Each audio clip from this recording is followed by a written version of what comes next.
Queria começar, falei pro Avelino, pro Marcelo. Sim, eu sou uma pessoa crente na humanidade, então a minha palavra, a minha mensagem é aquilo que aconteceu quinta-feira passada. Nós demos, quem estava lá, eu já conversei com vários dos alunos, nós demos um pouquinho de azar, tá? Eu participei de um na UFMG que era totalmente livre, tinha 165 pessoas e nada aconteceu.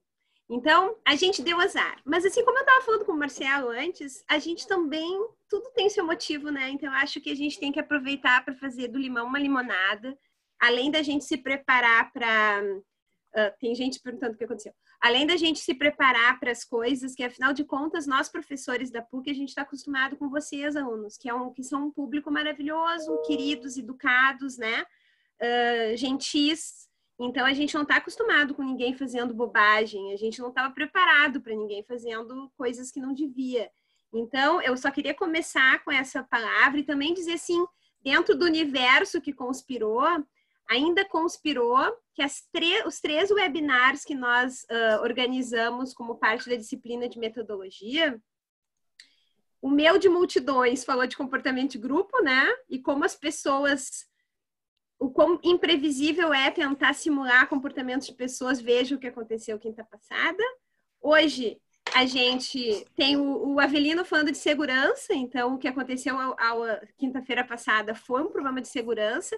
E terça que vem, então o terceiro webinar, a gente tem o professor Ângelo Brandelli, da Psico da PUC, do programa de pós da Psicologia da PUC, que vai falar sobre esse boundary entre computação e psicologia, que tem tudo a ver com o que aconteceu quinta. Então, aparentemente, assim, tudo fez parte de um processo para a gente refletir, pensar e acho que colocar de verdade o pé nesse mundo virtual, que é muito maior do que as nossas salas de aula no Zoom, bem populadas e povoadas pelos nossos alunos educados. Mas são problemas da ciência e da computação, né? Então, eu pedi para os meus alunos de metodologia que eu quero a percepção deles dessa webinar fechada, né? Como é que eles se sentem, afinal de contas? E como é que a gente poderia pensar numa possibilidade melhor? Então, eu acho que dentro de tudo isso que parece que conspirou, nós estamos aqui hoje, então, para ouvir o querido e amado professor Avelino Zorzo. O professor Avelino Zorzo está fazendo 30 anos de PUC esse ano, não parece, né? Mas ele tem 60 anos, bem velhinho já. E aí ele está fazendo 30 anos de PUC, começou a professor na PUC bem jovem, então ele é professor de pós-graduação em ciência da computação e tem vários outros cargos, já foi diretor da extinta Faculdade de Informática, e ele tem uma conexão muito forte com a CAPES, né? Então, os meus alunos, eu também falei bastante da CAPES com vocês, então ele também tem um relacionamento muito forte com a CAPES, com a SBC, que é a Sociedade Brasileira de Computação. Então, é um dos pesquisadores, professores que a gente tem bastante orgulho na PUC. Então, professor Avelino, com você. Obrigado, Soraya. Eu acho que vai ser legal, assim, de conversar um pouquinho, né, com o pessoal. E eu acho que quando tu me conversaste comigo hoje, dizendo assim, nós vamos testar um webinar diferente hoje, onde a gente vai fechar para os participantes, vai deixar só os painelistas, né? E aí eu disse, Soraya, tem tudo a ver com o início, pelo menos, do que eu vou falar, né? Quando a gente vai falar de segurança e toda essa mudança que está acontecendo na sociedade. Então, eu disse, eu acho que pega bem certinho, até porque é uma forma diferente que a gente está aprendendo a viver, né? Não é só por causa da pandemia. Para muito da gurizada que está assistindo, assim, parece ser nativo já. Mas eu tenho certeza que muitos deles não sabem o que está por trás. Eu vou compartilhar a tela agora e aí eu vou começar a falar um pouquinho. Essa palestra ela vai ser um pouco generalista e um pouco técnica. Ela vai ter um pouquinho de técnica. Não que eu pretenda esclarecer para quem está assistindo como tudo funciona de uma maneira, mas eu vou tentar mostrar como alguns algoritmos de criptografia, por exemplo, nos ajudam, né? E no final da palestra eu vou remeter de novo para uma coisa um pouquinho mais genérica, e aí eu vou dar uns links aonde vocês podem depois encontrar informações a respeito, né? Sobre segurança na internet, por exemplo. E aí o Comitê Gestor da Internet, eles têm um conjunto de links e de apresentações que são excepcionais. Vocês vão até ver que nos slides tem um monte de iconezinhos que vem lá do CERT, né? Que é o comitê lá de tratamento de incidentes dentro do Comitê Gestor da Internet do CGI. Né? Eles têm, inclusive, palestras prontinhas para qualquer pessoa pegar, ir lá buscar, atualizar, colocar o nome da sua instituição e depois fazer essa apresentação. Então, eu vou começar compartilhando essa tela aqui. Depois eu vou ver se eu consigo... todo mundo deve estar vendo. Se eu conseguir aqui. Então, tá. O pessoal tinha me pedido, né? Deixa eu colocar aqui para cima. Era para falar um pouquinho sobre segurança. Aí eu pensei, tá, mas vamos falar sobre segurança em que aspecto, né? Falar só da parte técnica, falar só generalista ou de que forma? Aí eu pensei, vamos...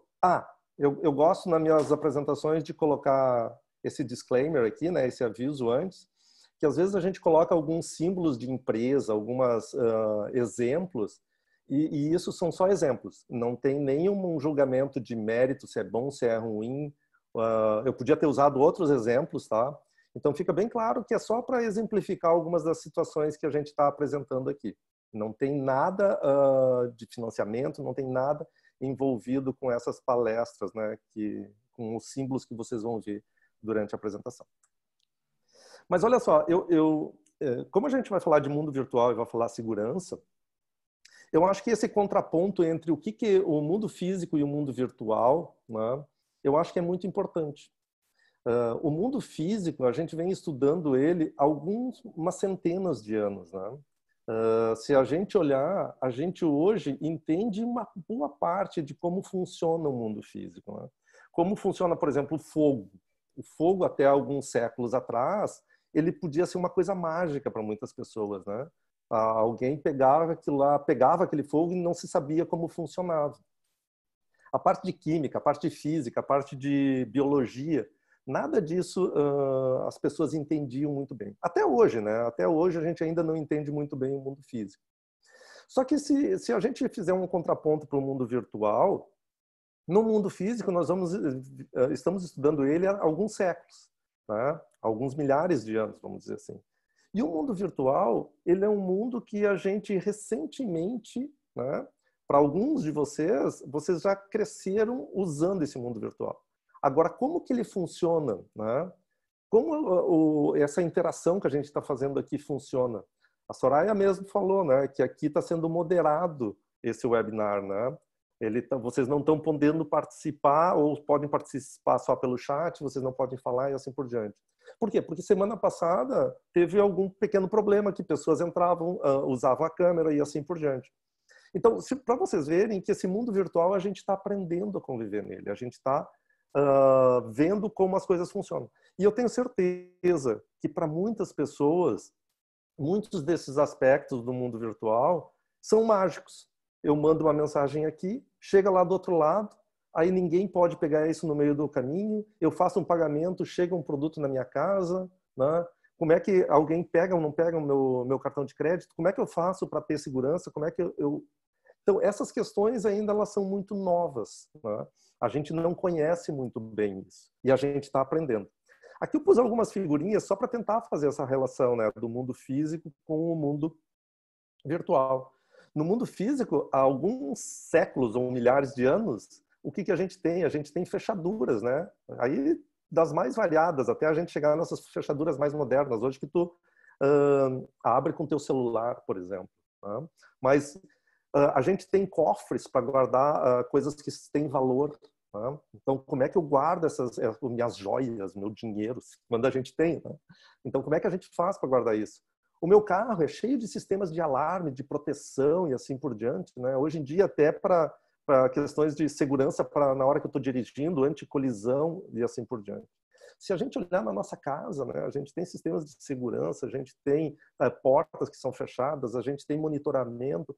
E aqui no mundo físico, na rua, quando a gente sai, a gente não conversa com qualquer pessoa, a gente já tem isso mais ou menos bem mapeado.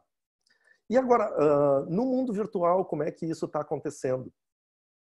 No mundo virtual, para minha geração, do Marcelo, da Soraya, né, do Agostini, Nós viemos de uma geração lá da década de 70, década de 80, onde o mundo era muito centralizado. Os computadores eram grandes centros de processamento de dados e aqueles computadores ficavam protegidos para te acessar as informações, tu tinha que chegar, às vezes, fisicamente até eles, e assim por diante. E esse mundo ele foi se movendo para um mundo que hoje é esse que está aqui na direita, né? Que é um mundo completamente distribuído.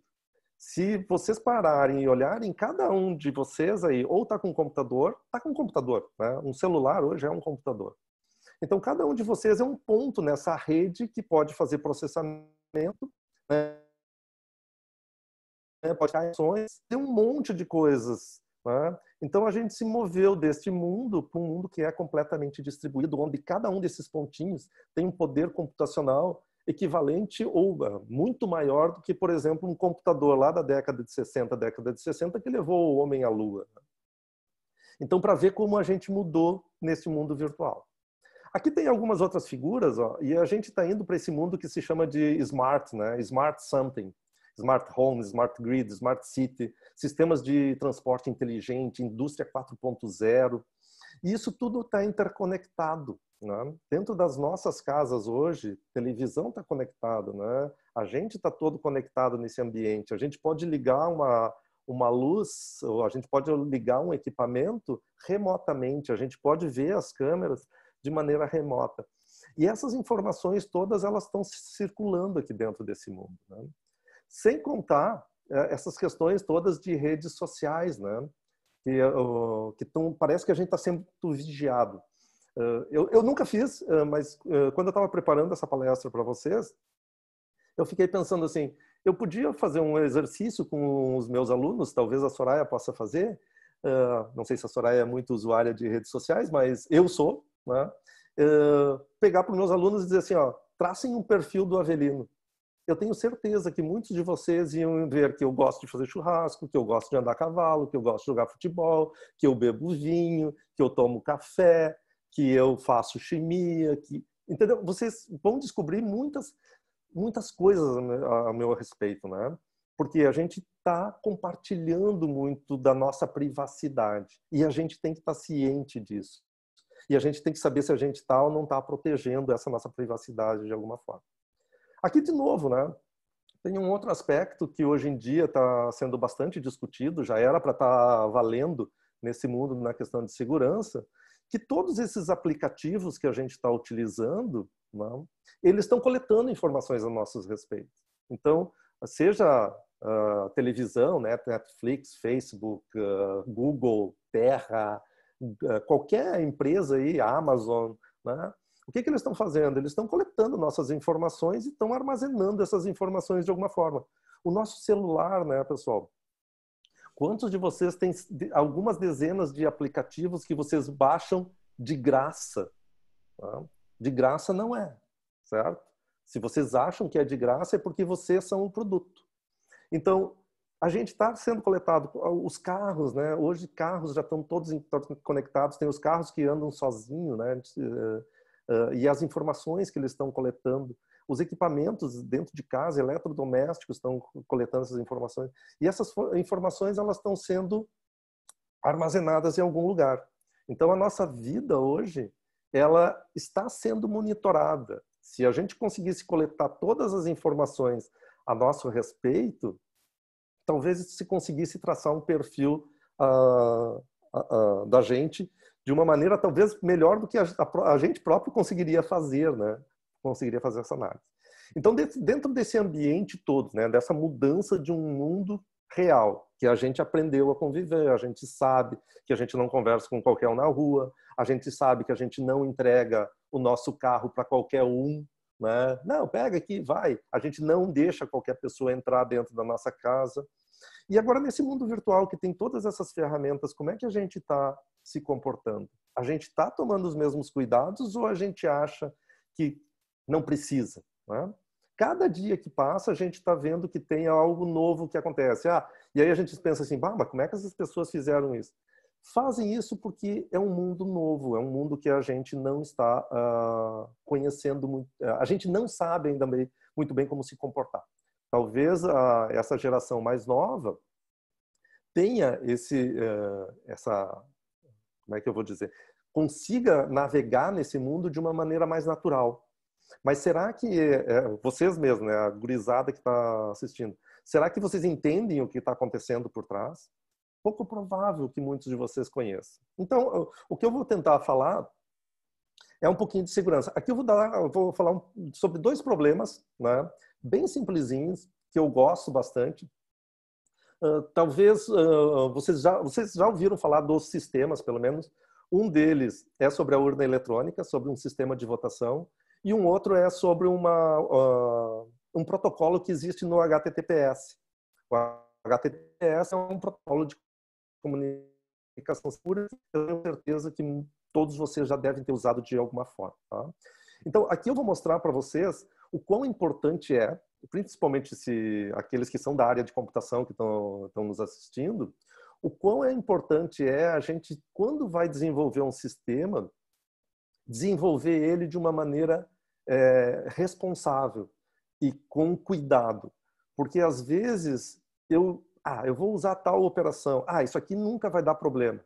Dá, e a gente pode comprometer a segurança de muitas pessoas quando a gente faz isso. Tá?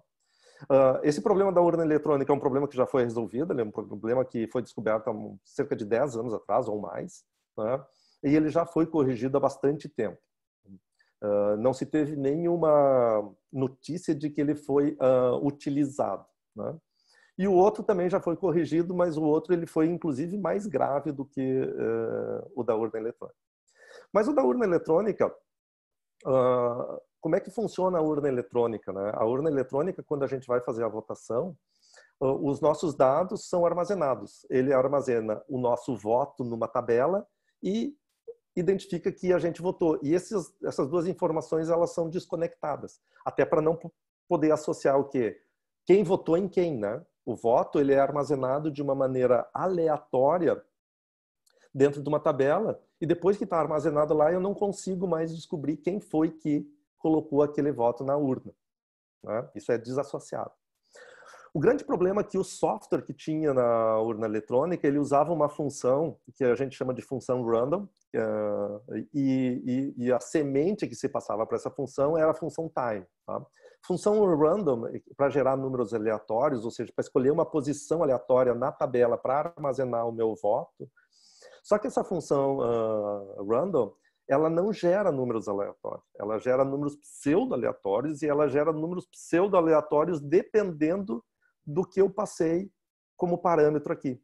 Se eu passar o número 3 aqui, ela sempre vai gerar a mesma sequência de números, né? Se ela gera sempre a mesma sequência de números, eu sei qual foi o primeiro número que foi gerado, qual foi o segundo, qual foi o terceiro, qual foi o quarto e assim por diante. E aí eu sei onde é que os votos estão armazenados, né? Aí vocês ficam imaginando, o primeiro cara então votou em tal pessoa. Eu conseguiria fazer isso. Mas aí os caras, quando foram gerar, eles pensaram assim, não, eu vou colocar como semente o valor da função time. A função time é uma função que me retorna o número de segundos que tem no dia. Né? Quantos segundos tem no dia? E aí ele escolhe um desses valores e joga aqui para dentro. Então, se eu descobrisse qual foi esse valor, eu conseguiria saber a ordem dos votos. Aí eles pensaram assim, então agora eu tenho cerca de 86 mil possibilidades de testar aqui. 86 mil é muito pouco para a área de computação hoje em dia, tá? Se der tempo, depois eu vou mostrar uns números que são números grandes para vocês ali na frente. E aí o pessoal disse, agora eu só tenho 86 mil possibilidades de saber, 86 mil ordens possíveis que eu tenho para os votos que foram colocados naquela urna. Mas aí o pessoal que estava analisando esse sistema, eles pensaram assim, peraí, mas essa função time, esse programa da urna eletrônica, quando a urna eletrônica é ligada? A urna eletrônica é ligada entre 7 e 8 horas da manhã, né? Quando o presidente de mesa chega lá, liga a urna, 8 horas da manhã, entre 7 e 8 horas, isso dá 60 minutos, né? 60 minutos vezes 60 segundos, já baixei para quê? Para 3.600 possibilidades. E aí, então aqui está a tabela, né? Eu tinha esquecido de pôr a tabela que vai os votos aleatórios. Só que o que acontece? Toda manhã, quando o cara liga a urna, ele é obrigado a imprimir o que se chama de zerésima, que é um documento que é público. E olhem o que tem nessa zerésima. Exatamente o segundo que a urna foi ligada. Então ele sabe exatamente o que? O momento certo, né, que essa urna e a sequência correta dos números que eu estou armazenando aqui nessa tabela. Com isso, eu tinha o quê? Eu consegui fazer o quê? Eu consegui descobrir qual é a ordem dos caras que votaram. Como é que eu vou saber? Eu podia ficar lá filmando, eu podia dizer, Soraya, Agostini, Cohen, vocês vão votar em tais pessoas. Mas como é que eu vou saber que horas que eles chegaram lá? Eu dizia, Soraya, tu vai votar no número 666 e depois cada um de vocês vão votar nessa ordem. E aí eu sei o voto de cada um. Isso vai contra a privacidade, né, do nosso voto. Isso foi corrigido já na época, né? E isso aqui mostra para vocês que quando a gente vai fazer um desenvolvimento de algum sistema, a gente tem que levar em consideração questões de segurança, senão a gente pode estar abrindo uma brecha muito grande. E o pior, tá, pessoal? Quem desenvolveu esse software foi preguiçoso porque a própria urna eletrônica tinha um dispositivo em hardware para fazer geração aleatória de números. E, em vez de ele pegar e usar aquele dispositivo de hardware, ele pegou e usou uma função como essa que está aí. Tá? O outro problema é um probleminha do HTTPS. Né? O HTTPS, ali na frente, de novo, eu vou mostrar para vocês como é que a gente faz questão de troca de chaves e essa geração de números gigantescos. Então, toda vez que vocês vão se comunicar no HTTPS, antes de ele começar a criptografar, né, cifrar as mensagens que estão sendo transferidas entre o browser e o servidor, ele tem que fazer uma troca de chaves, né? E uma troca de chaves, de senhas, de forma que alguém no meio do caminho não consiga roubar essa senha. E para isso tem um protocolo que eu vou mostrar para vocês como funciona, ele é bem legal, ele se chama Diffie-Hellman. Só que essa troca de chaves, ela tem um custo. E aí o pessoal pensou assim, mas o que acontece? O servidor, se ele ficar muito tempo sem se conectar com o cliente, ele pode derrubar essa conexão. Ele pode dizer assim, o cliente não está mais ativo. E aí eles bolaram um protocolo que é assim, o cliente, o browser, de tempos em tempos ele manda uma batidinha de coração, ele manda uma mensagem lá para o servidor dizendo, eu estou vivo, não derruba minha conexão, eu estou vivo, não derruba minha conexão. Né? O servidor pega aquela mensagem e aí manda de volta para o cliente dizendo, tá, eu sei que você está vivo. E aí a conexão se mantém. Então o funcionamento normal aqui, de maneira abstrata, é mais ou menos assim, o cliente normal manda uma mensagem, né, para o servidor, me manda uma palavra de 6 letras se você estiver aí. Aí o servidor manda, Grêmio, manda lá para o servidor faz o quê? Pega essa palavra, copia para sua memória, né? Copia lá para sua memória. Vejam que lá na memória do servidor tem um monte de outras informações, né? Inclusive senhas que ele tinha guardado lá na memória. E aí ele pega e copia aquela mensagem e manda essa mensagem de volta para o cliente normal. E aí tudo bem. O grande problema é que um cara que era malicioso, né? Porque o servidor não foi implementado de maneira correta, né? Um servidor malicioso ele podia fazer o seguinte, servidor, me envia uma palavra de 64.000 letras, se estiver aí, e manda uma palavra com 5 letras. Só isso. Mas ele diz, servidor, me manda essa palavra de 64.000 letras que eu estou te mandando. O que o servidor fazia? Ele pegava, reservava 64.000 bytes de espaço na memória do servidor, ou seja, pegava aquela memória, reservava aquele espaço e copiava só 5 letras, por exemplo, naquela memória. E devolvia o que para o cliente? Devolvia 64.000 palavras que estavam na memória do servidor. Inclusive senhas e diversas outras informações que estavam na memória do servidor naquele momento. Provavelmente, senhas de outras pessoas que estavam se comunicando com aquele servidor. E por quê? Por um erro simples, que foi o servidor não verificava se o tamanho da palavra que estava sendo mandada era o tamanho que o cara dizia que tinha. Ele simplesmente pegou e acreditou no cliente, né, Soraya? Simplesmente acreditou que as pessoas iam agir de boa fé, mas as pessoas não agem. Se ele tivesse só feito um if, né? Se o tamanho da palavra tem realmente o tamanho que ele me mandou, tá certo. Podia ser diferente. O protocolo podia simplesmente pegar e mandar uma mensagem de volta para o cliente. Podia ter usado uma outra função. A função que era usada aqui é uma função chamada malloc.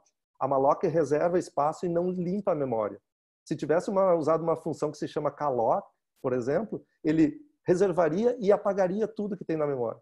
Um simples probleminha de implementação que fez o quê? Fez com que senhas de usuários daquele servidor fossem, por exemplo, compartilhados com alguém que era malicioso. Então, a gente entrou num mundo que é completamente diferente, um mundo virtual, né? E a gente ainda tem muitos problemas na parte de implementação desses protocolos do próprio mundo virtual, porque as pessoas ainda não entendem ou não veem o grau de risco que existe nesse mundo virtual. Sem contar que a gente tem o quê? Existem muitos sistemas que são legados.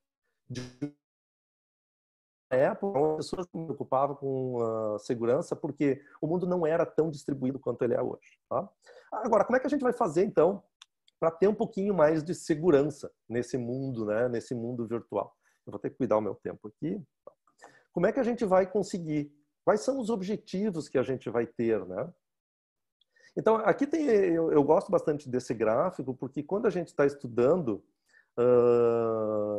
segurança, a gente olha para diferentes aspectos, né? A gente olha para a parte do ataque, a gente olha para a parte da defesa, a gente olha as questões teóricas, a gente olha para as questões práticas. E uma das coisas que eu posso falar para vocês, que em teoria todos os sistemas que a gente tem hoje em dia são quebráveis, tá? Todos. Claro que para quebrar alguns deles, teoricamente eu consigo. Agora, na prática, vai me levar algumas centenas de anos, talvez milhares de anos, né? Dependendo o grau de segurança que eu colocar em cima. Mas na teoria é possível. Eu faço por tentativa, força bruta, e eu testo todas as possibilidades e eu vou conseguir. Né? Então, o que a gente faz? Né? Quando a gente está trabalhando com segurança, a gente olha lá em cima para a questão dos algoritmos, as primitivas de criptografia, algoritmos para quebrar, né? Não esqueçam, a gente se defende, mas tem as questões de ataque também. Pensem que não é só gente legal que tem nesse mundo virtual. Tem um bando de criminosos também que a gente quer identificar nesse mundo que a gente está vivendo. Então, a gente também estuda algoritmos para tentar quebrar essas cifras. Mas a gente tenta manter eles de uma maneira bem segura, né? E as questões de implementação estão mais na parte prática, né? Eu mostrei 2 exemplos para vocês de sistemas, né, onde a segurança efetivamente falha porque eles foram implementados de uma maneira equivocada, não foram implementados de uma maneira legal. Tá? Então, a gente estuda esses diversos aspectos quando a gente está trabalhando com segurança. E uma das questões que a gente vê bastante quando a gente está falando de segurança é a parte de criptografia, né? E quando a gente vai trabalhar com criptografia, a gente vai ver diferentes aspectos nesta parte de cripto. Tá? Eu gosto de colocar algumas definições. Eu gosto a primeira é uma mais tradicional, é de um pesquisador americano, né? Onde ele diz assim, ó, criptografia, então, é a arte e ciência de manter informações seguras. Tá? O que significa manter essas informações seguras, a gente vai ver ali na frente. Tá? Ou eu gosto também muito dessa do Ross Anderson, que é um pesquisador da Inglaterra, que ele diz o seguinte: criptografia envolve a projeção de confiança, levar confiança de onde existe para onde é necessária. Tá? E aí eu peço para cada um de vocês fazer um processo de reflexão. Todo mundo usa o WhatsApp. Todo mundo acha que está seguro, né? Porque vocês confiam de que o WhatsApp efetivamente está fazendo o quê? Está cifrando as mensagens de vocês. Quando ele mandou aquela mensagenzinha lá, agora tua comunicação é ponto a ponto. Mas eu tenho certeza que mais de 90% de vocês aqui não foram lá e estudaram o protocolo, não capturaram as mensagens para ver se elas estavam sendo cifradas daquele jeito, e assim por diante. Então, essa sensação de segurança, né, também está envolvido nesse mundo virtual que a gente tem. O mundo real já é assim, né? A gente coloca um alarme no carro, a gente paga um seguro, a gente, tô seguro, certo? Aqui no mundo virtual também tem que ser assim, né? A gente também tem que levar essa sensação de segurança. E você já tem. Vocês, quando compram na internet, vocês têm essa sensação de segurança. Vocês estão usando HTTPS, vocês têm uma sensação de que vocês estão seguros, né? Então, essa segunda definição eu gosto muito dela porque ela traz do mundo real algo, traz para o mundo virtual algo que a gente tem no mundo real também. Tá? Aqui só se eu for falar alguma coisa para vocês, né? Essa questão de texto claro e texto cifrado, mas efetivamente a gente, quando está transmitindo informações, essas informações elas estão num texto claro. Texto claro aqui é importante ficar bem claro, que pode ser qualquer coisa, né? Não só um texto, mas um som, uma figura, um vídeo. Né? Quando a gente vem para o mundo da computação, tudo é um número. Qualquer coisa que vocês têm dentro do computador é um número. A Soraya já deu uma palestra semana passada falando sobre simulação de multidões, né? Mas aqueles vídeos, tudo que ela gera, se a gente olhar, é uma sequência de bits, né? É 01, 01, 01 e um monte de bitzinhos. Se eu pegar aquela sequência de bits, que pode ser uma figura, que pode ser um vídeo, pode ser o que eu quiser, pode ser um texto, eu transformo aquilo num número. Eu posso transformar num número e vocês já vão ver uns números gigantescos que a gente trabalha aqui. Então, esse meu texto claro que eu estou falando aqui é qualquer coisa, tá? Pode ser um texto, pode ser um vídeo, pode ser um som, pode ser uma figura e assim por diante. Tá? E o meu texto cifrado, e aqui eu acho que é uma coisa, algo que é interessante, o texto cifrado ele tem que ser algo muito parecido com um texto aleatório. E quando a gente trabalha com segurança, a gente tem que ter um texto aqui que se eu entregar para vocês, na realidade, dois textos, né? Um texto que é cifrado e um texto aleatório, a probabilidade de vocês escolherem qualquer um deles, o cifrado ou o aleatório, tem que ser a mesma. Se vocês conseguirem identificar que um determinado texto é cifrado, significa que aquele texto tem alguma informação. Se aquele texto tem alguma informação, o criptoanalista, o cara que vai tentar quebrar a segurança, ele vai usar aquela informação para quebrar. E claro que não dá para a gente ficar aqui falando sobre todos os aspectos, né, nessa parte de segurança, mas vocês não imaginam. Eu posso pegar um texto cifrado. Se esse texto cifrado, se eu mandar, por exemplo, para um servidor, o servidor HTTPS, há um tempo atrás, ele tinha um probleminha.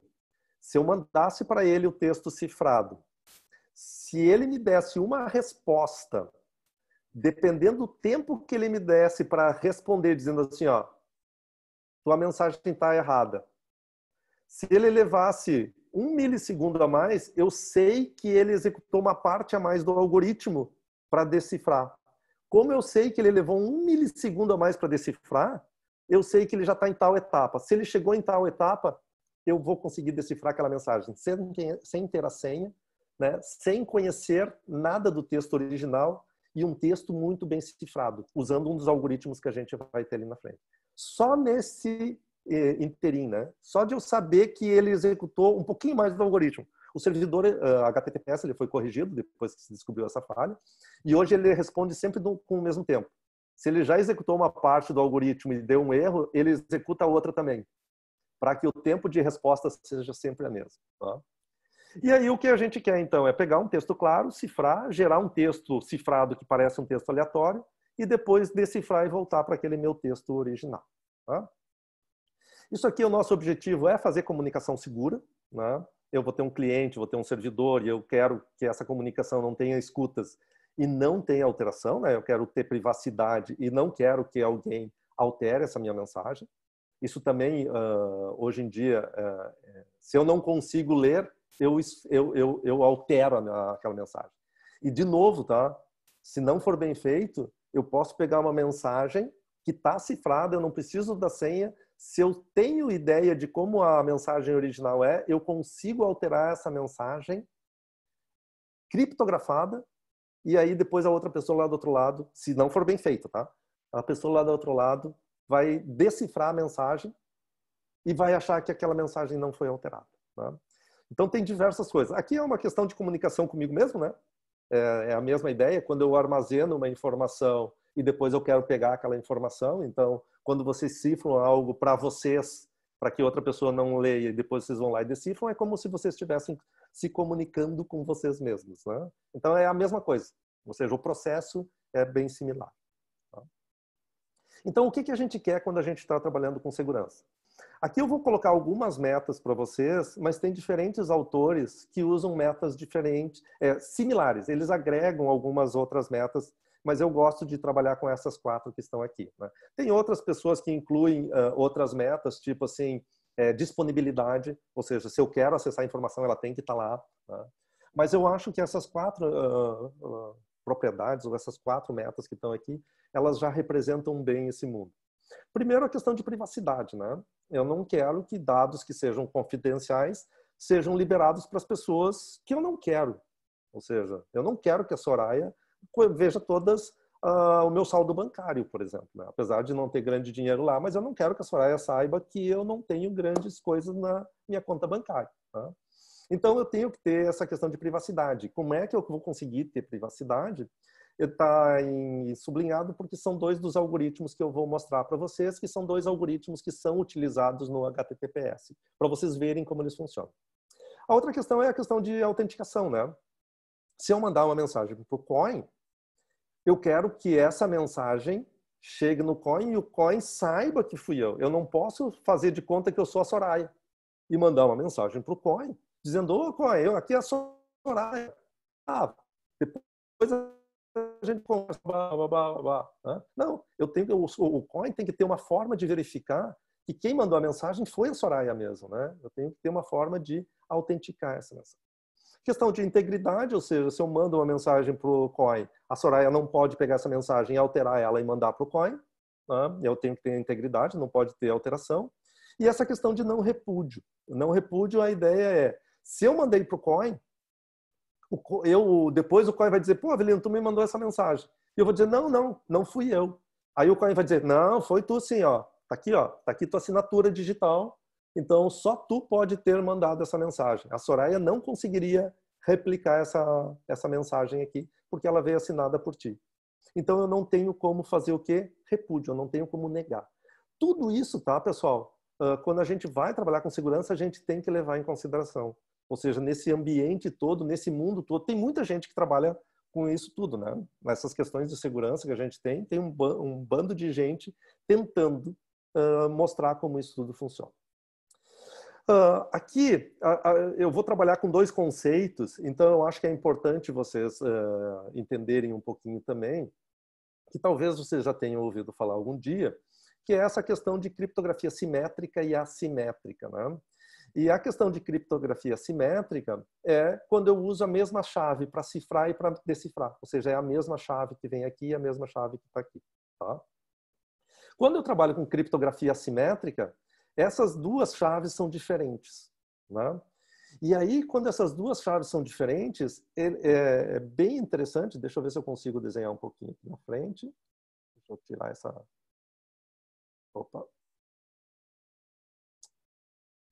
Tá, eu tirei, eu já volto. Como é que eu faço aqui? Olha só, a ideia básica, né,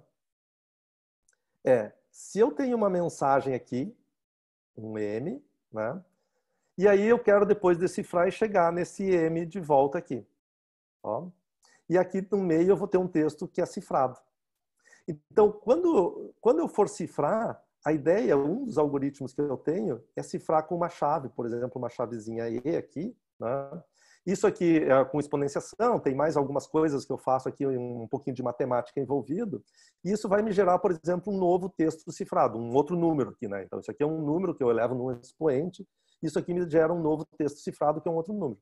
Quando eu for decifrar, o que eu faço? Eu pego aquele texto cifrado que eu trouxe e eu elevo, por exemplo, num outro expoente, num D. E ao eu elevar nesse outro expoente, o que eu tenho de volta aqui é aquele número original, aquela minha mensagem. Isso é fantástico sob o ponto de vista de quem gosta de matemática, né? Por que isso tudo aqui funciona, né? Como que isso tudo funciona, tá certo? Opa, tem um probleminha aqui.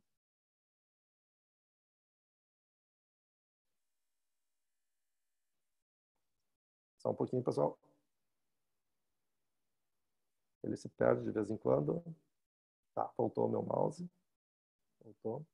Tá? Então, como isso tudo aqui funciona, a gente tem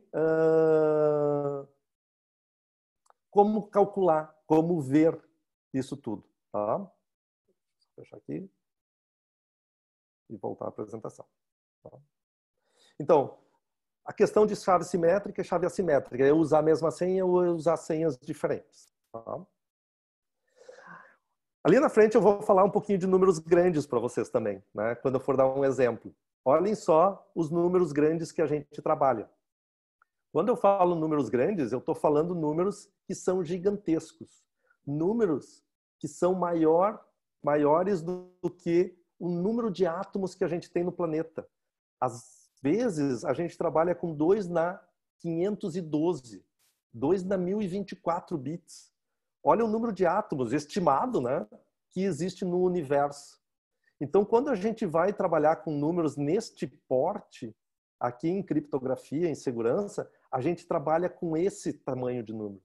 Por isso que quando se fala para vocês que eu preciso muito espaço para armazenamento, ou eu preciso muito tempo, é porque os tempos e os tamanhos que eu trabalho são gigantescos mesmo. Por isso que leva algumas centenas de anos, se for bem feito. Eu acho que essa minha ressalva é importante, né? A gente está trabalhando com segurança, tem que fazer bem feito. Se for mal feito, vai ser muito fácil da gente quebrar. Tá? E aqui em termos de tempo, né? Olha só quanto tempo é a idade do universo, né? Então, se eu quiser quebrar por força bruta uma chave de 256 bits, claro que hoje eu consigo muito mais do que isso, né? Para eu conseguir decifrar. Eu tenho computadores que são muito mais rápidos e eu posso fazer isso de maneira distribuída. Mas aqui é só para dar uma ideia para vocês em termos de tempo se eu tivesse que calcular. Às vezes a gente acha que é pouco, né? 2 na 192. Mas olha o tempo que, até a próxima era do gelo, o tempo do Sol virar nova, o tempo do planeta, né? Parecem poucos esses números, mas eles são gigantescos. Então isso é importante, porque daqui a pouquinho eu vou mostrar um número grande para vocês, então é importante que vocês vejam isso. Tá? Comunicação segura e como estabelecer a chave. Né? Então eu vou tentar mostrar isso aqui, como é que a gente faz, que algoritmo que a gente usa e como estabelecer a chave. Aqui eu vou falar de um algoritmo, né, que é essa questão de privacidade, ou seja, como é que eu faço para trabalhar com criptografia, que eu vou mostrar para vocês um exemplinho de uma cifra, que é a cifra simétrica, que é um padrão de criptografia que é usado hoje em dia, que ele vai pegar um texto e vai gerar um texto que é para ser aleatório na saída. Então eu quero tentar mostrar para vocês como é que esse texto funciona, para vocês verem o que ele faz para embaralhar o texto todo.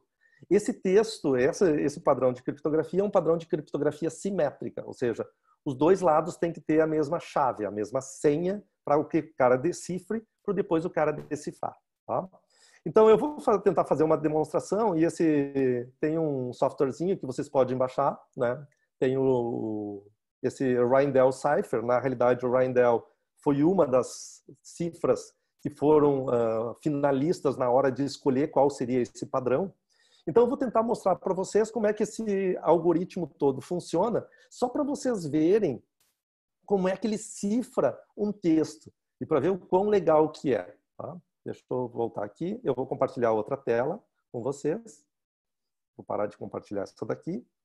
Deixa eu compartilhar outra que tem esse softwarezinho que faz essa demonstração, né? Esse simulador da cifra. Estão vendo direitinho, Soraya? Tá. Então, essa aqui é a cifra que virou o AES, né? E assim, quando eu vou cifrar, nessas minhas cifras atuais, eu cifro de 128 bits em 128 bits, tá, pessoal? São 16 bytes de cada vez. Se eu quero cifrar 1 giga, é 16 bytes de cada vez. Ou seja, eu vou cifrando pedacinho a pedacinho. Eu pego um pedaço e depois esse pedaço ele tem uma forma que a gente faz com que ele afete o próximo bloco também, para evitar uns outros problemas de segurança que eu tenho. Então, deixa eu ver se eu vou conseguir ir aqui. Ó. Então, aqui está mostrando para vocês o meu texto plano, né? 128 bits, 16 bytes. Aqui tem minha chave de 128 bits também, 16 bytes. E aqui sai meu texto cifrado, ou seja, quando eu estou cifrando, ele entra dentro desse cifrador aqui e sai um texto aqui do lado. Eu vou tentar mostrar para vocês como é que funciona esse cifrador do AES. Então, ele é bem legal. Aqui só está mostrando que isso aqui são números em hexadecimal, tá? Só para facilitar. Então, isso aqui é só para mostrar a notação hexadecimal. Mas pensem nisso daqui como uma sequência de bits e isso aqui como uma sequência de bits. É basicamente isso, tá? que vocês estão vendo aí. Então, o estado é o meu texto, né, que eu quero cifrar, meus 16 bytes, parte do meu texto. A chave é a chave que vai ir para fazer a minha cifragem para cada um dos rounds, né, para cada uma das rodadas que eu vou estar cifrando. Então, vejam como funciona o processo de criptografia. Eu vou passar um pouco rápido, depois provavelmente isso vai ficar gravado, vocês podem ler de novo, né? Mas olha só, o processo de cifrar 16 bytes funciona assim, ó. Entra aqui o meu bloquinho com 16 bytes e ele passa por diversas rodadas de alteração desse meu texto, tá? Até chegar com o meu texto cifrado aqui no final. Qual é o objetivo que eu tenho aqui? Eu já falei para vocês. O meu objetivo é que esse conjunto de bits que tem aqui no final pareça um conjunto de bits aleatório. E é isso que eu quero, tá? Então, vamos dar uma olhada e ver como funciona rapidamente cada uma dessas operações que estão aqui. Essas 4 transformações. Né? Então, a primeira é uma substituição de bytes, onde eu uso uma caixa aqui e eu pego cada byte desses e troco por um byte correspondente aqui. Isso pode ser calculado também, não precisa ser só uma tabela, tá? Tem uma função que me transforma cada um desses bytes nesses bytes que estão aqui. Mas olha só, ele pega cada um desses bytes, vê e substitui por um byte novo, por um valor novo. E faz isso para todos. Então, essa é a minha primeira transformação que eu faço. Né? Todos os bytes em outros bytes. Depois ele passa para a segunda operação, que é fazer uma alteração nas linhas. E o que ele faz aqui? Ele só rotaciona os bytes de lugar. Ó. Só muda eles de posição. Ó. Fez isso, vai para a próxima operação. A próxima operação faz o quê? Mistura as colunas. E para misturar as colunas, ele faz uma multiplicação de uma coluna por uma matriz. Isso me dá uma nova coluna que ele substitui lá. Tá? Fez isso? Então aqui ele fez. E a próxima operação é agora pegar o quê? Agora vem a parte que é fundamental, que é somar a chave, somar a senha. Então, se alguém não tiver a senha, jamais vai conseguir fazer esse processo inverso. Porque aqui ele vai fazer o quê? Ele vai pegar a chave da rodada, que é baseado na senha de vocês, na chave de vocês, e vai fazer o quê? Vai fazer uma soma, né? Vai fazer um XOR, um OR exclusivo, entre esses valores. E isso vai me dar um novo valor que ele vai colocar aqui. Tá? Isso é uma rodada. Pense que ele faz isso 9 vezes. Tá? Como ele faz isso 9 vezes, o valor que eu saio lá no final vai sair um valor praticamente diferente. Vai sair um valor completamente diferente do início.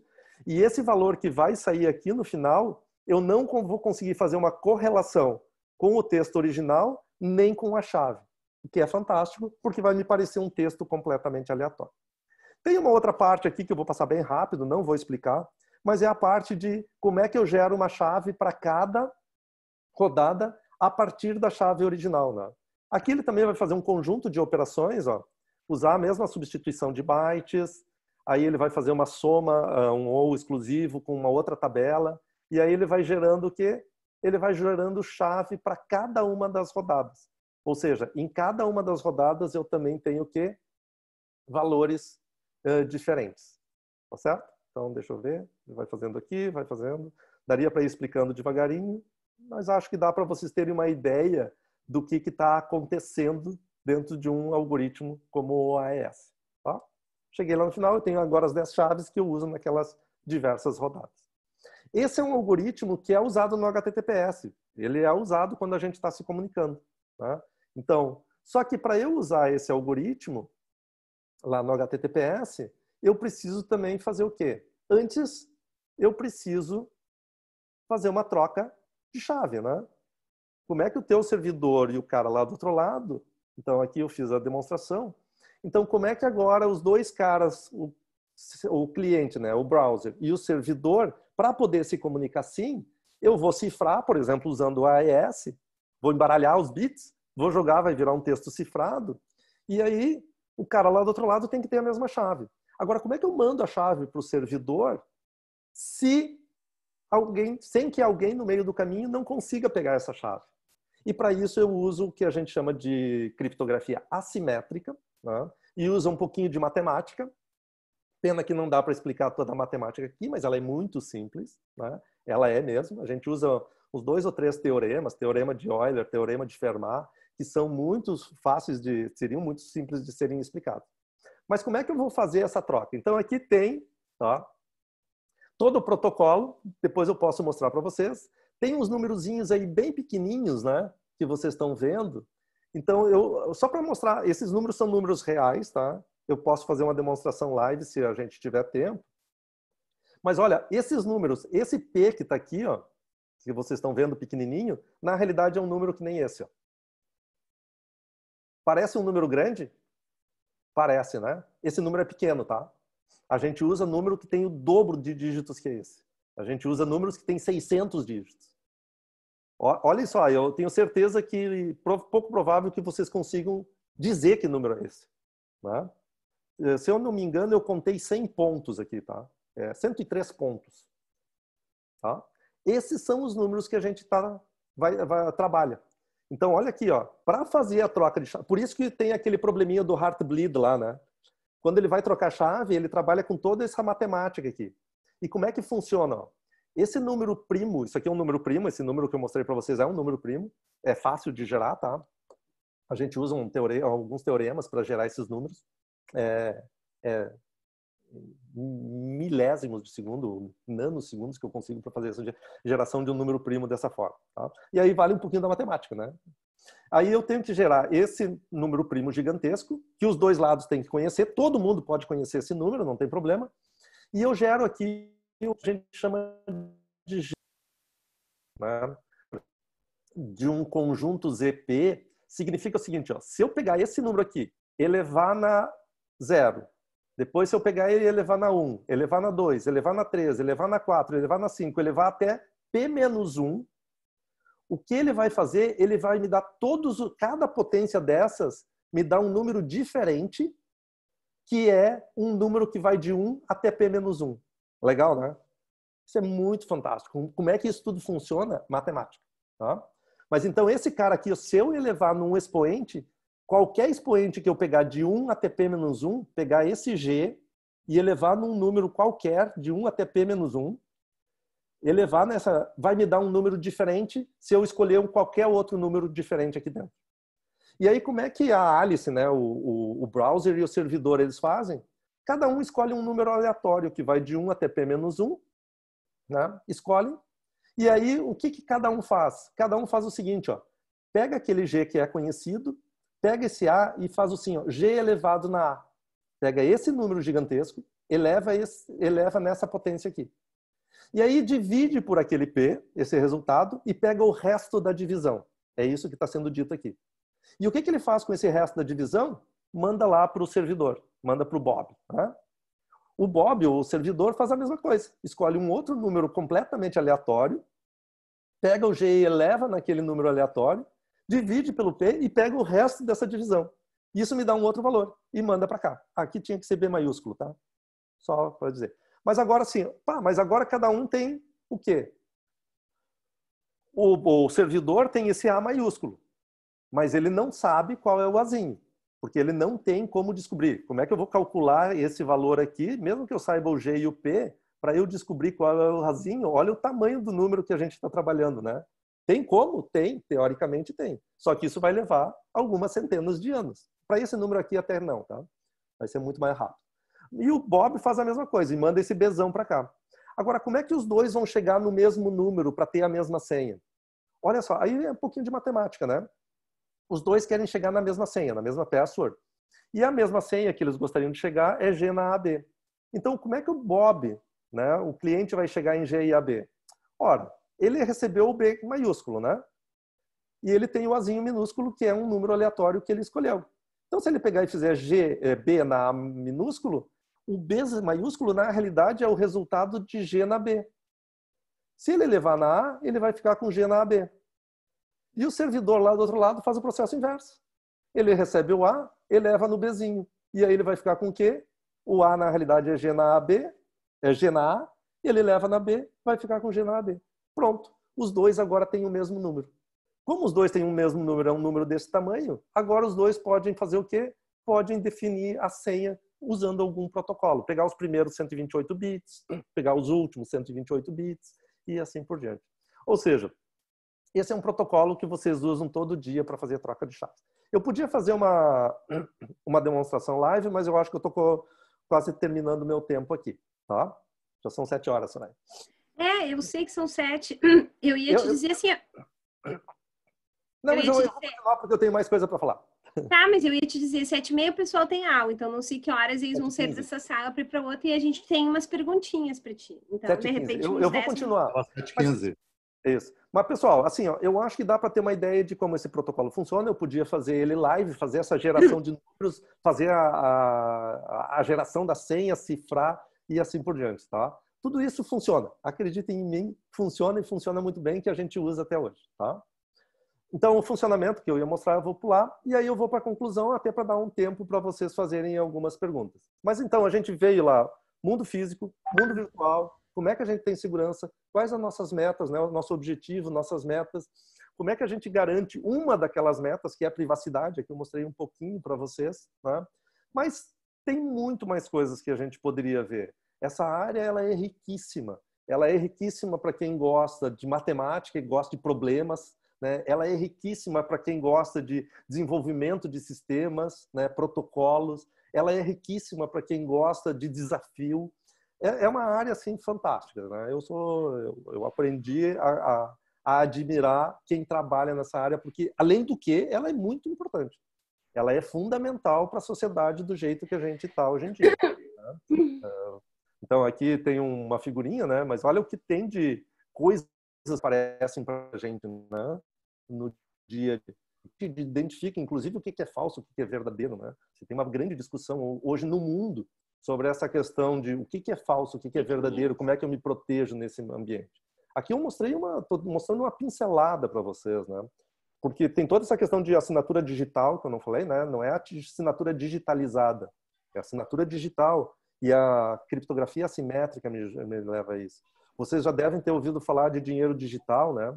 Ethereum, Bitcoin e assim por diante. Como é que eu trabalho com essas moedas digitais e por que elas funcionam? Como é que elas funcionam? Parece mágica, mas tem tudo a ver com essas questões que eu estava mencionando para vocês ali na frente.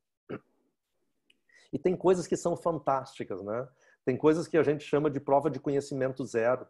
Ou seja, como é que eu provo que eu tenho um determinado conhecimento?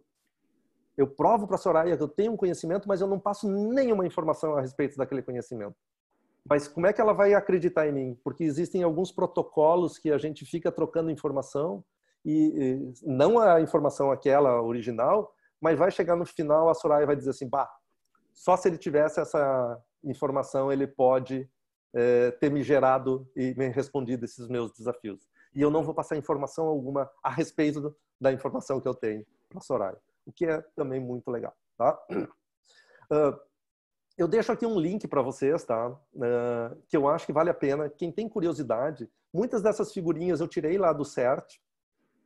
Eles têm pelo menos uma dezena de cartilhas onde eles falam sobre os tipos de ataques que tem na internet, as questões de redes sociais, internet banking, né? Os cuidados que vocês têm que ter com o celular de vocês, né? Ou seja, como é que eu trafego nesse meu mundo virtual de uma maneira segura, tá? Então, se vocês forem lá, vocês vão ver, ó, entender o que é backdoor, o que é spyware, botnet, rootkit, cuidados que eu tenho que ter no meu celular e assim por diante. Eu podia ter posto aqui uma dezena de figuras. Vocês já viram muitas dessas figurinhas da minha apresentação, cada uma delas é tirada na parte de privacidade, na parte de internet banking, na parte de redes sociais e assim por diante. Tá? Então, era isso que eu queria falar para vocês de uma maneira rápida, né? Tem muitos assuntos ainda para a gente ficar discutindo, mas eu quero deixar também um tempo, caso vocês tenham alguma curiosidade, alguma pergunta para fazer. Era isso, Soraya. Tá ótimo. Avelino, muito obrigada. Eu sei que tem 3 perguntinhas. Eu acho que tu consegues enxergar daí, né? Eu tenho que ver no Q&A. Tá. Isso, para responder para a Carolina primeiro. Exatamente, ele é Heartbeat. Tem diferentes protocolos. Quem for estudar um pouquinho de redes, essa ideia de Heartbeat é essa mesmo. É como ela é periódico, a ideia é que parece que tem um coração batendo, né? Nosso coração ele fica batendo de tempos em tempos. E tem diferentes protocolos que usam essa nomenclatura, tá, Carolina? O Heartbeat é bem para isso mesmo, né? Para fazer de conta que alguém está vivo, né? Tu vai verificar se alguém está vivo vendo a batida do coração. e a ideia aqui é a mesma. Para diversos sistemas, não é só para esse, tá? A próxima é do César, medalha. Quais ferramentas de white box, black box e pentest são mais comuns na academia versus indústria? Algum site, material que vocês recomendam? Eu posso passar depois eu posso colocar, Soraya. Tem um artigo que um aluno meu de doutorado fez, onde ele fez uma análise dessas ferramentas de pentest, por exemplo, as que são mais comuns que são utilizadas. Eu posso deixar esse link, lá tem um conjunto de ferramentas que são utilizadas. Alunos nossos aí da PUC também têm feito, tá? A gente tem diversos alunos que estão trabalhando com essa questão de teste de intrusão. Aqui, teste de intrusão é onde a gente vai mais para a área de segurança, né? Depois, as questões mais de teste white box e black box, tem algumas disciplinas que trabalham com esses conceitos, tá? Então, eu posso deixar um link, eu mando para a Soraya e ela compartilha com vocês. O Bruno está perguntando, né? Por que o site da PUC-RS não utiliza HTTPS? Alguns serviços utilizam HTTPS, alguns não utilizam, né? Onde que, em geral, apesar de ser recomendado que se use HTTPS em tudo hoje em dia, né, para evitar, tipo, pichação, para evitar que sejam derrubados, às vezes o setor de tecnologia da informação da empresa, e aí não precisa ser só a PUC, pode ser qualquer empresa, eles fazem uma questão de custo-benefício, né? Quanto que vale a pena eu ter todo um processo de segurança a mais, o quanto eu não preciso investir. E só tem uma questão também, viu, Bruno, que tem que tomar cuidado, que muitas vezes as empresas, parece que elas não estão usando HTTPS, tá? Tu acessa via HTTP, mas existe um protocolo que muitas vezes o servidor, ele te força depois a se comunicar via HTTPS. Se não me engano, se chama HSTS. Tá? Então, tu acessa via HTTP, parece que tu está trafegando o HTTP, mas tu está trafegando HTTPS mesmo por baixo. Então, teria que dar uma olhada nos outros acessos que são feitos para ver como é que isso está sendo trabalhado. Beleza. E alguém quer levantar a mãozinha e a gente abre o áudio para conversar, interagir com o professor Avelino. Ó, Avelino tem aqui no chat, ó. A computação quântica poderia ser capaz de tornar... Tinha que ser. Ezequiel. Não, legal, Ezequiel, mas... Claro, sim, excelente. sim. O trabalho os alunos de metodologia estudaram muito computação quântica esse ano. Sim. Numa disciplina que eu ministro na pós-graduação lá para o mestrado e doutorado, provavelmente no semestre que vem, eu vou fazer alguns alunos começarem a trabalhar um pouquinho com essa questão de computação quântica, tá? Apesar de ter um grande hype em cima disso, a gente ainda tem limitações nesses computadores quânticos e a gente ainda isso não é uma tecnologia dominada, tá? Então, no momento, Ezequiel, ele ainda não é problema. Mas claro que se a gente vier a ter computação quântica, a criptografia do jeito que a gente conhece, ela vai por água abaixo, né? Porque computação quântica ou mecânica quântica, que não é meu forte, mas a ideia é que a resposta está ali, né? É só na hora que eu olho é que eu vejo já ela. Então, tem todo um esquema por trás. Então, se a resposta já está ali, já está quebrado, né? A minha senha já está quebrada, eu já decifrei efetivamente. Como ela só está ali quando tu olha, enquanto tu não olhar, ela não existe. Isso, mas está lá, né? Na hora que eu olhar, eu vejo. Então, assim, computação quântica pode mudar, mas já tem algoritmos, né, de criptografia para serem utilizados quando computação quântica tiver. Claro que eles ainda não são testados porque eles são teóricos, né? A gente não tem computação quântica. Mas já existem algoritmos teóricos para serem utilizados para criptografia quando a gente tiver computação quântica dominada. Mais algum? Mais alguém? Alguém quer falar e a gente abre o microfone? Não? Senão nós vamos terminar bem certinho no horário. Só um comentário. Responder aquela pergunta do Bruno, tá? Só para complementar. Tá? A gente estava conversando aqui por embaixo. Uhum. Acho que a preocupação do Bruno é porque o portal do aluno, né, Bruno, que está dentro do site da PUC, aparentemente ele não tem conexão segura.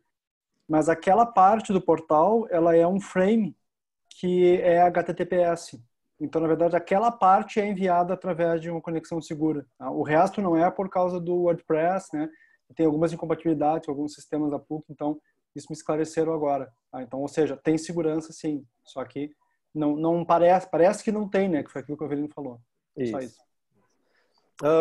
Tinha uma aluna, eu acho que foi da professora Ana Benso, que fez um trabalho de conclusão sobre um protocolo que te força a usar HTTPS. Então, hoje, mesmo que muitos sites que tu acessa via HTTP, mas depois ele te força, ele fala para o cliente, eu não converso HTTP, eu só converso HTTPS.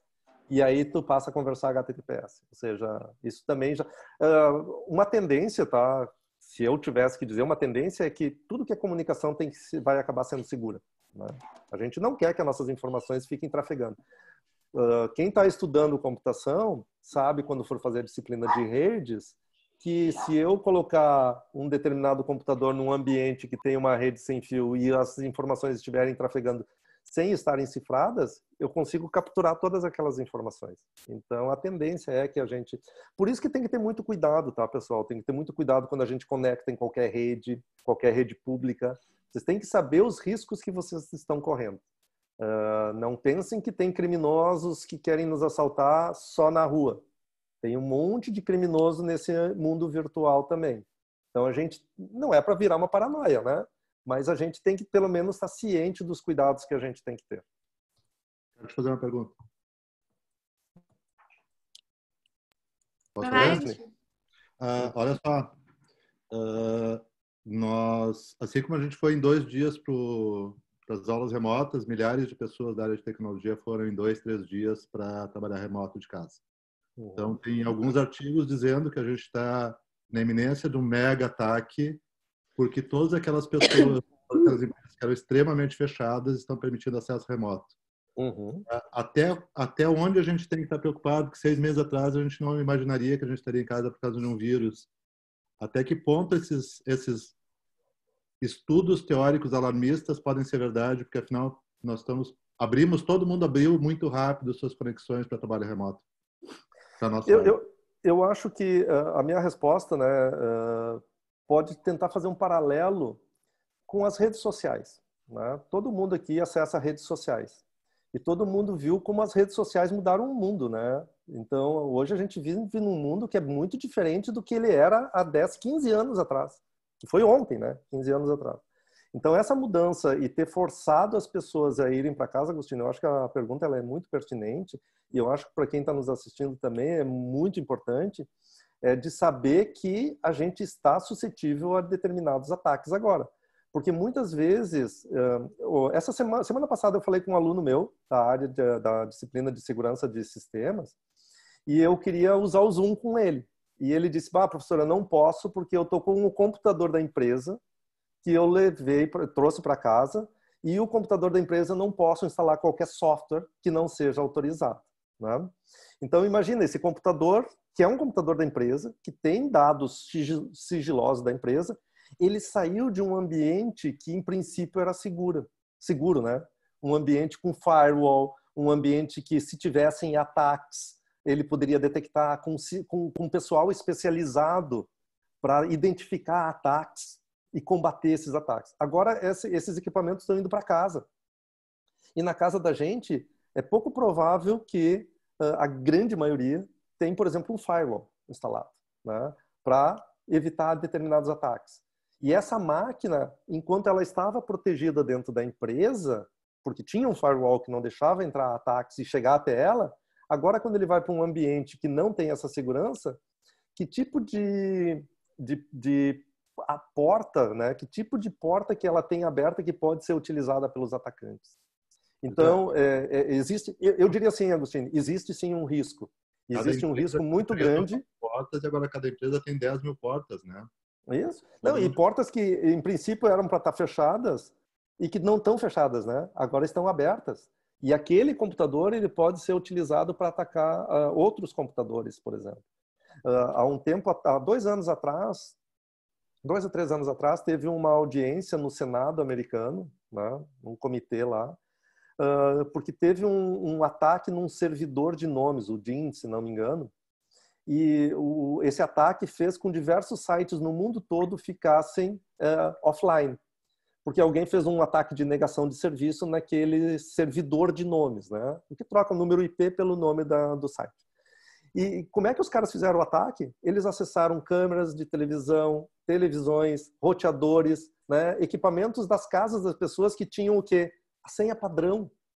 E aí eles foram lá, atacaram aqueles equipamentos e daqueles equipamentos eles fizeram um ataque de negação de serviço. Então a gente é muito mal preparado ainda nas nossas residências, tá? Okay. Tem mais uma pergunta?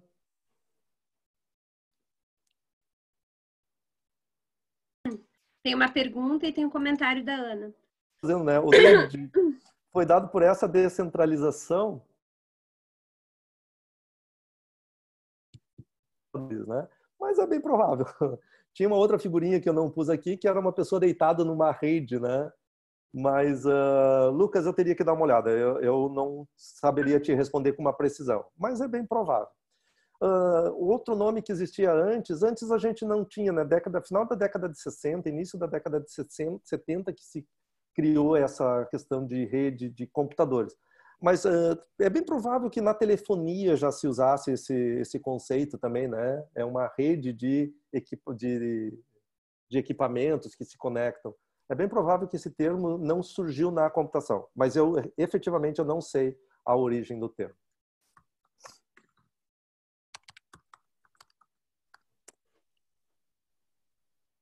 Mais alguma?